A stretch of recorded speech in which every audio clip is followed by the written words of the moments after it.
Okay, this is the beginning of this build. I decided to pull this truck out of the weeds and get it going for my new work truck since I just finished my 1999 to 2015 body conversion 7.3. So I don't want to tear that truck up, so I need to build a work truck to drive in this winter. I've already put the patch panels in, a lot of body work to do yet. I did the rear cab corner. This is the new style door. It's off a 95 or 6, I could say, but it's on the 86 truck, so I gotta do a little swapping around for mirrors. I gotta plug up this hole here, fiberglass over it, and put the 2 holes here and the 2 holes here for the older style mirrors. Make sure this shit's painted, so I have to I'll just get a new set of reproductions. The windshield's starting to leak, so I put some RTV, maybe slow it down while I work on it until I can have the windshield company come and put a new one in since it has a chip in it. I got these fenders from the local junkyard. I had to work here, had to cut out a whole section, weld it in, the bottoms are rotted out. Got them for 30 bucks a piece, 2 of them. The other side, they have no holes for the emblem, so I can either run with them off or put the new style ones on. But I got the door and primer, just some body work on the bottom right there. This cab corner is in. I just have 1 layer of fiberglass over top of the steel because I didn't weld it far enough away. So a little more body work on that, and the cab will be done. Still a lot of work to do on the bed. And the interior.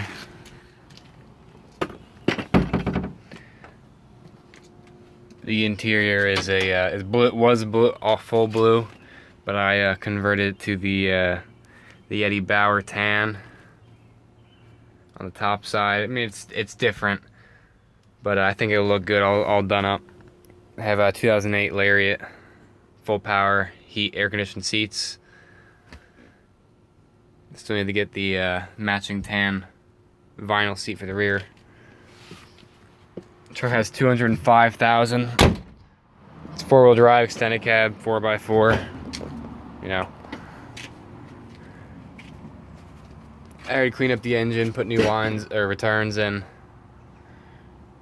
Dried up all the leaks, found the leaks, sealed them up, shot it with some paint because it was all starting to corrode, and a little work now saves the future. So this is what everybody's looking for, is the turbo build in this truck. I got this from a guy on Craigslist. It's a HE551 VE mechanical VGT, whole set off an ISX Cummins between 2005 and 2007. I had to take it apart, clean the vanes. It's starting to pass some oil through the seals, so it needs to be rebuilt. But for the time being, until the project is done, I'm gonna run it like it is. It's not passing too much oil yet, just enough that needs to be rebuilt. I have temporary oil lines in it because I'm waiting on my steel braided stuff with my end fittings. It should be here next week, but for the time being, I'm gonna run. This is only 3/8 heater hose, so it's not really good to hold oil, but for the test purposes, I think it'll do fine. I don't have the drain plumbed yet. It's actually run back into the oil fill, so I don't make a mess. But I think I'm going to,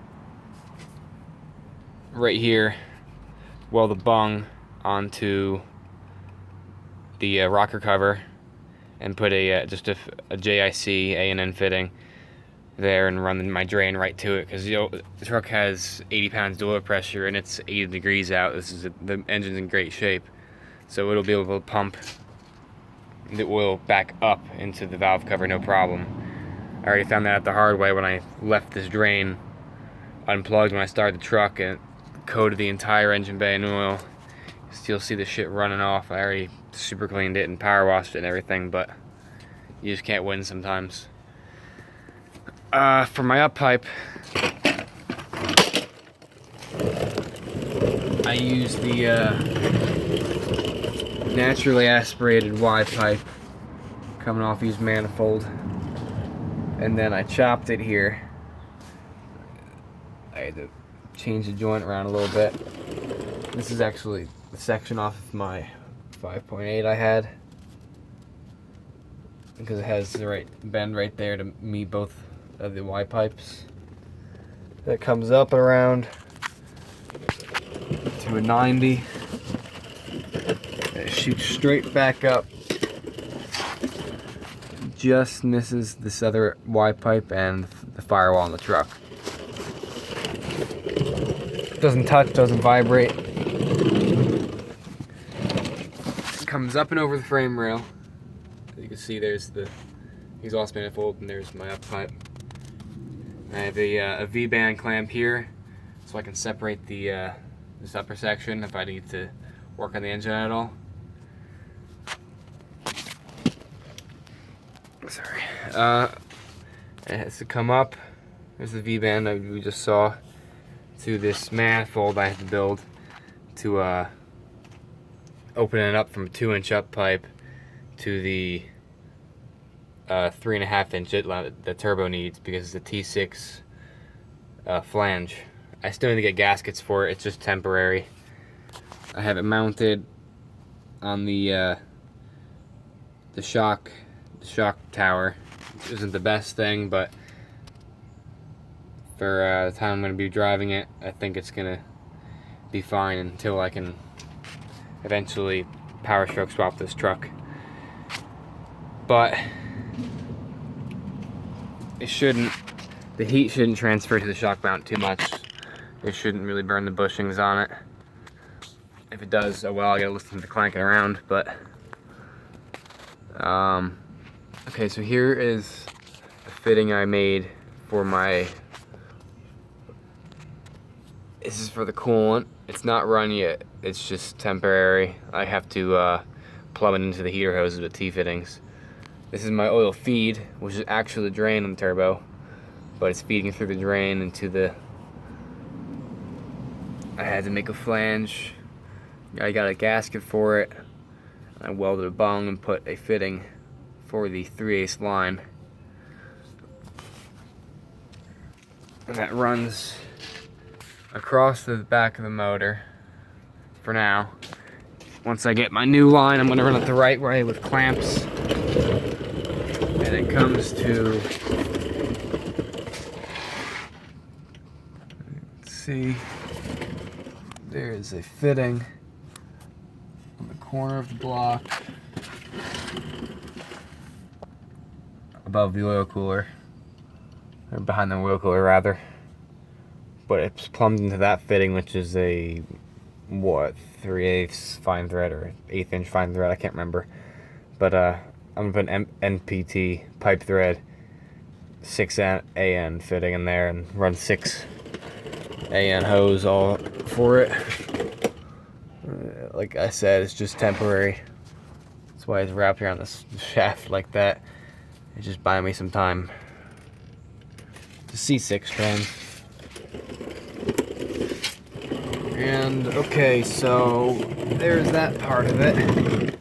I don't have anything that, I haven't controlled the vanes yet. I just have the turbo mounted. But I'm thinking about doing a dual action air cylinder that's going to run off the drive pressure. I need to get it. I need to get a drive pressure gauge, an EGT gauge, and a boost gauge. And I also want an EGT gauge after the turbo too. The downpipe I made to fit this, so the tire didn't hit. It's actually a 7.3 power stroke flange, and it comes down, just wraps the heater box just enough to get by. This hokey ass elbow I have it made, but it works, it doesn't leak. It's just for the time being until I can get a full exhaust for the truck to a turnout tip. It's really not too loud actually. I thought it'd be a lot louder. hopefully the truck will start.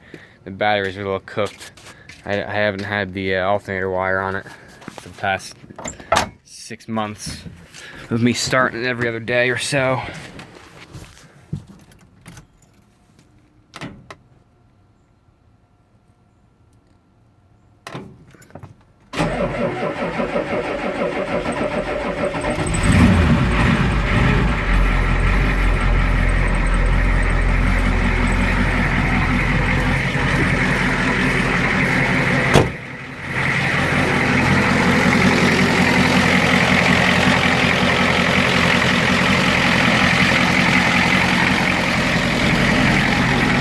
Okay, this is the turbo in its biggest vane position. It sounds like a standard IDI, no whistle or anything.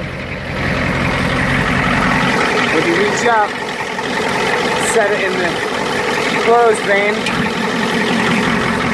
you hear it lug the engine. There you get that growling Cummins noise.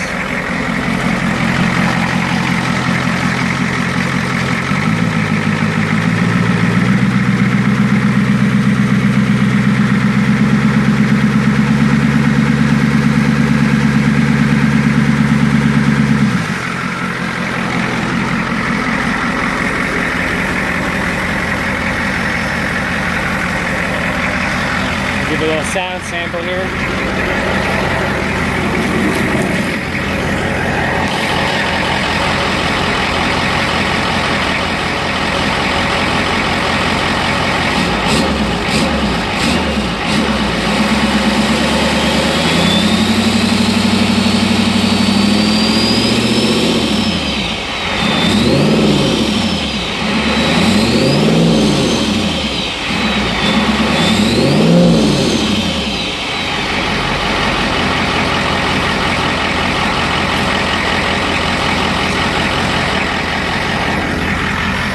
So she whistles a little bit, not as much as the 351 because the truck doesn't have the fuel to push the air enough. But I haven't touched the fuel at all. It's still a stock setting. So if I crank her up a little bit, I should be able to put out some real boost at low RPM.